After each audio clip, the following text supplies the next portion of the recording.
A lot of people find the idea of hand washing knitwear a bit of a faff. It seems unpredictable, scary, and a lot of effort. But actually, it can be quite easy to do. Once you've done it for a while, it's quite simple and quite satisfying. So today, with Ronnie from Colhay, we're going to demonstrate how to hand wash knitwear at home and give a few little tips along the way.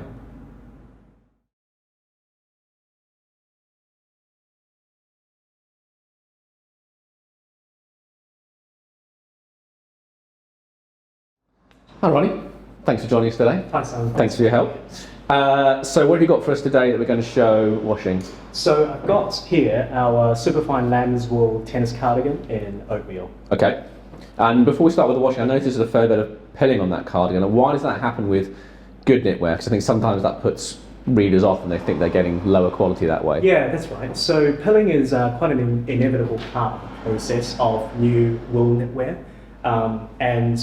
It happens because it's caused by the abrasion that happens between the wool fabric that's knitted against other materials. For example, your blazer jacket, sure, or a bag or something else. That's right, yeah. So, and the reason that happens is because when the wool knitwear is new, the fibers, the shorter fibers with its ends sticking out of the yarn tends to be the culprit that causes that abrasion, and the shorter fibers come out and get entangled into little balls, and that's what pilling is. Okay. It tends to happen at the beginning of the purchase, and with some care and hand washing, it should decrease over time. Okay, so with good knitwear, you're still going to get some pilling, but it's the kind of thing actually should decrease over time if you look after it, as we're going to see, if you wash it as well. Yeah. Whereas actually with cheaper knitwear, actually it will just kind of get worse over time often. That's right, yeah. I think with cheaper knitwear, the problem is that a lot of the time it's not knitted very densely, and so the more you hand wash it, it tends to pill more and it could lose shape over time. Whereas with high quality wool knitwear, because it's knitted really densely, to start with high quality yarn, the more you hand wash it, the more you settle the fibers, and the more those shorter fibers that cause that pilling come out over time, and it will settle and mature and perfect with age. Okay, great. Okay, well let's take this piece then and show us how you would start the washing process.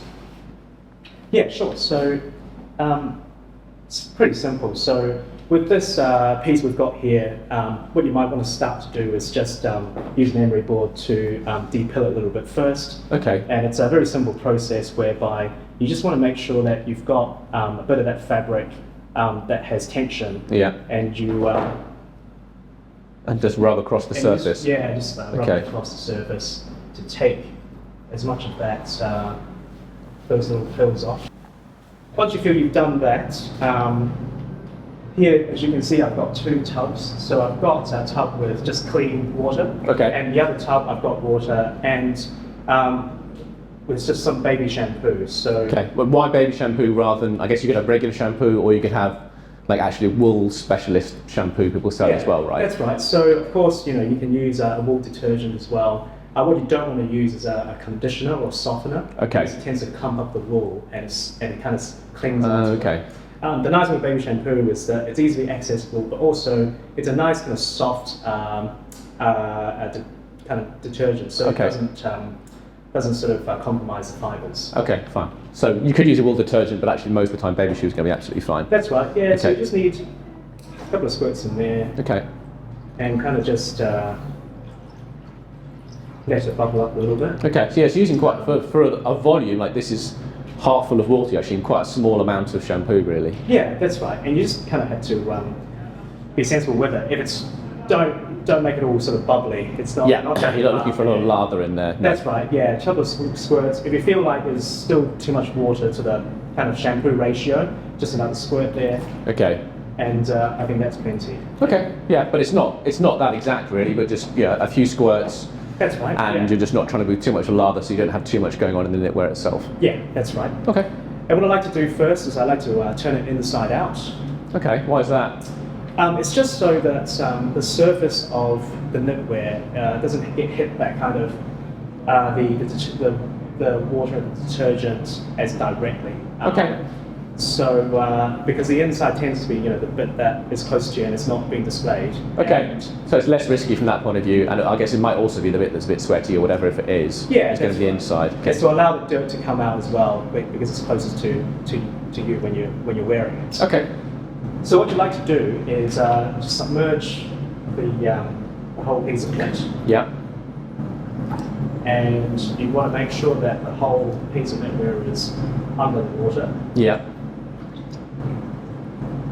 And you're just moving it around with your fingers. That's right, Like there's yeah. not much kind of It's not much to it. Going it's on. Just, because I gently find massage it. when you have wool settings on a washing machine, it's often like that lack of spins and the lack of movement that actually is what they're setting, right? Because it's That's that right, it's yeah. often that in combination with other things which can cause like felting or problems when you're using a machine. Yeah, I find with the machine, even on a wool cycle, it tends to kind of just soak the knitwear. But it's just that sort of gentle massage motion that's lacking in the machine. Okay. And the reason you do that is because you are literally squeezing out the dirt, Yeah.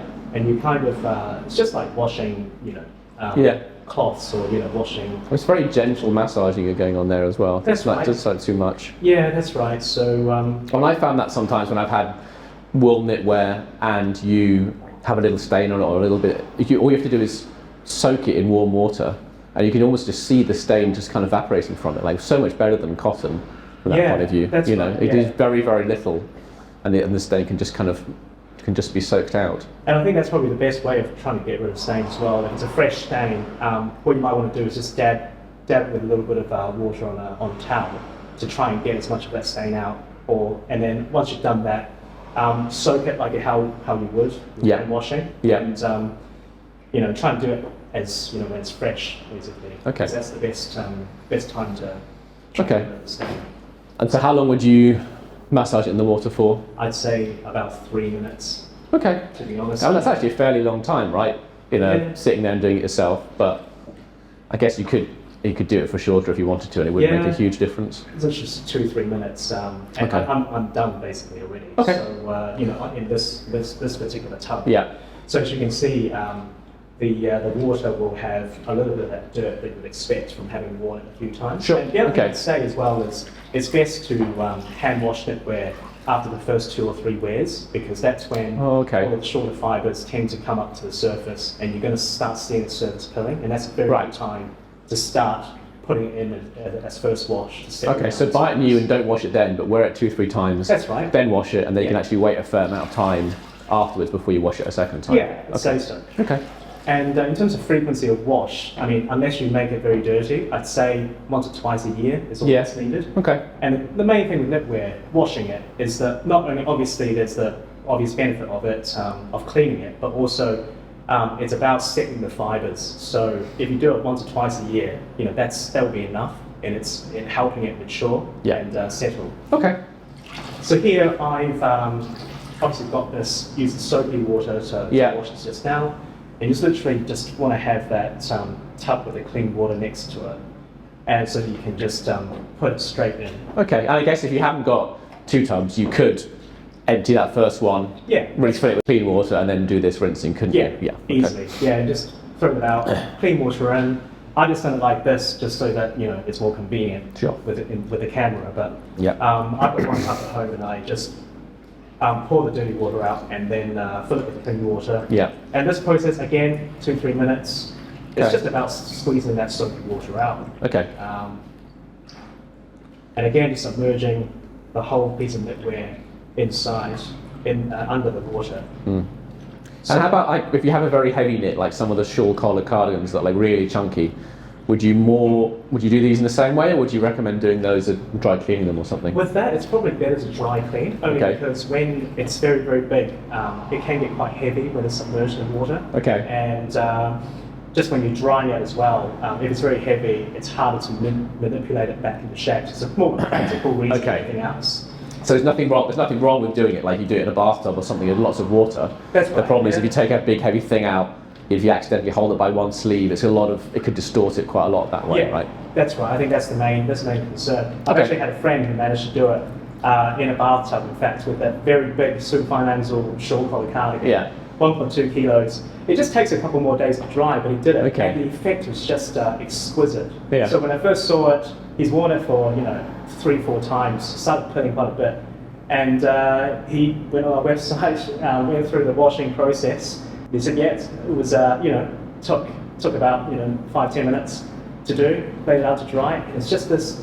The effect is that all the pilling is really settled down, and you just get this really nice, clean kind of hand feel, and it also gets a bit more fluffy as well compared to when you first buy it. Yeah. Okay. Yeah. Yeah. So that's part of that kind of maturity process. Whereas a lot of the kind of the cheaper knitwear doesn't really kind of settle down in that same way, does it? Or it's kind of treated at the beginning to be fluffy from the start, That's right. rather than to kind of become fluffy and kind of nice over time. Yeah, and that's the good thing about high quality wool knitwear is that in the beginning it's going to have that crunch because the fibres in the wool, they haven't been over treated or over washed. Yeah. Okay. The idea is that you continue hand washing it throughout your life, throughout decades, Yeah. and then it matures to perfection. Yeah. And that's sort of how people used to buy and look after knitwear. Yeah. Our grandparents' age, Yeah. they buy one piece very high quality. Yeah. They all know that it is in its worst state when they first bought it, and Yeah. it gets better with age. And that's the big contrast between Yeah. some people Interesting. used to. And that's a lot. I mean, in the case of a lot of like really good menswear, clothes maybe generally like Similar thing. like good yeah. shoes and some tailoring as well. If you look after it really well, then that's how it gets better and better. Absolutely. And denim obviously as well. Denim, yeah, is another one that ages well over time with looking after. Okay. So, the other So you thing squeezed all the kind of water. Sorry, you were going to say. Oh no, I was just going to say the other thing I forgot to mention is don't bring knitwear, so don't twist it like that. Okay. Because Just a gentle squeeze to get the moisture out. That's right. Yeah, it's just because by wringing it, you could change the shape and make it lose shape. So just Okay. make sure you massage it very gently. I mean, to be honest, we've been talking for a while, so Yeah. but you don't have to do it as long as how I've done it. It's Okay. just 2 Yeah. minutes Fine. in the rinse will be enough, and then just take it out and just go and squeeze as much of that soapy water out Okay. as you can.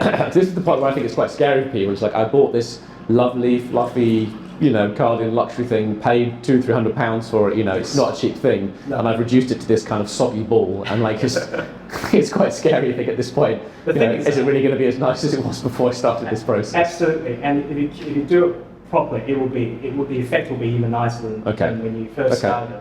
It is a scary prospect, but don't be afraid of it, and just treat it as it is very much part of that process. It's probably the best way of looking at it is you are continuing the production process of that piece of knitwear. Yeah. Okay, that makes sense. The factory owners have gone, I've done my bit, now it's your turn to handing it over. Yeah, Okay. that's right. Yeah. Nice. Okay.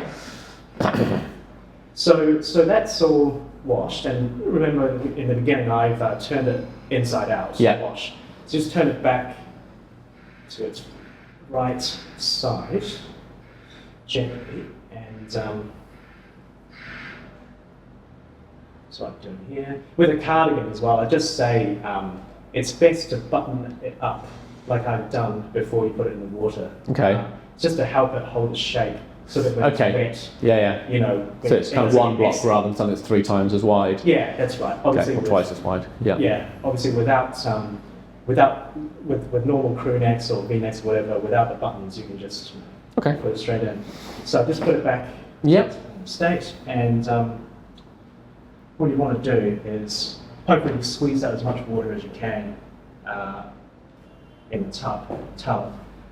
And the drying process is quite simple. Again, you just want to lay out a towel like I've done here, and you just want to lay it flat to dry. So the one thing I'd say is never hang knitwear to dry, because with all that weight on the knitwear, there's a propensity for it to stretch out. Okay, so never hang it like on an actual hanger. Yeah, don't hang it on a hanger. Yeah.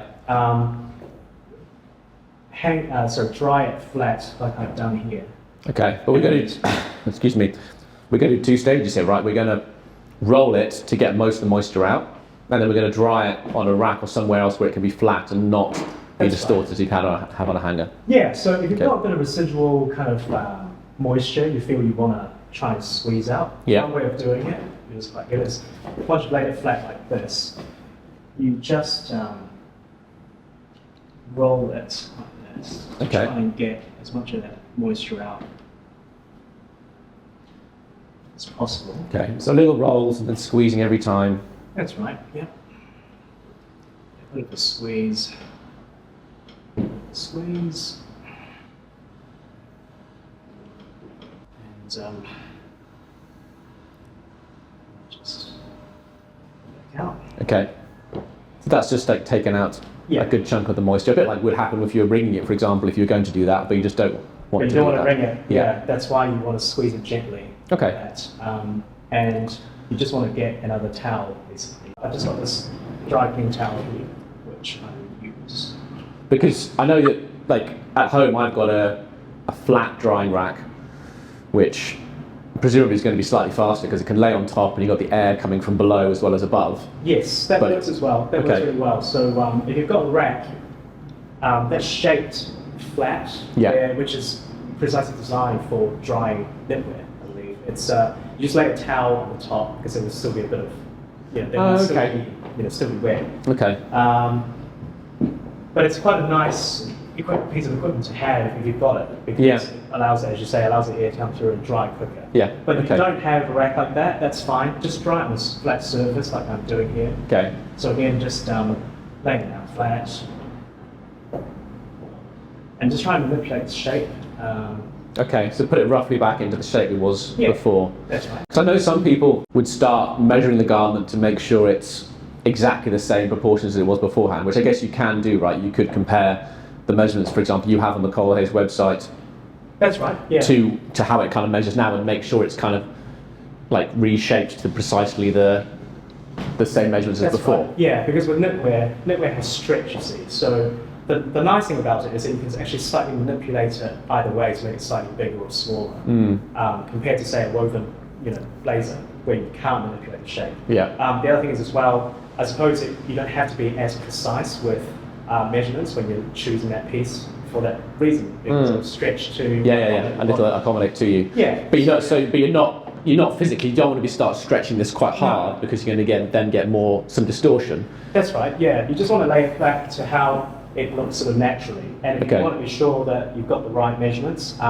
then I'd say measure the chest width and the body length, Okay. the sleeve length, and then compare it with the size chart. Okay, so just those on the three website, things. If you're concerned about that. Yeah, because I think sometimes people talk about reshaping a garment and people don't really know what that means, but it's important to say it's just putting it back to roughly the same shape. It's not trying to stretch it or do anything dramatic to it to make That's it. right, yeah. So even though knitwear has stretch, there's a natural limit and there's a kind of a natural shape that it will go back to. Sure, Even okay. after you've washed it, as you see.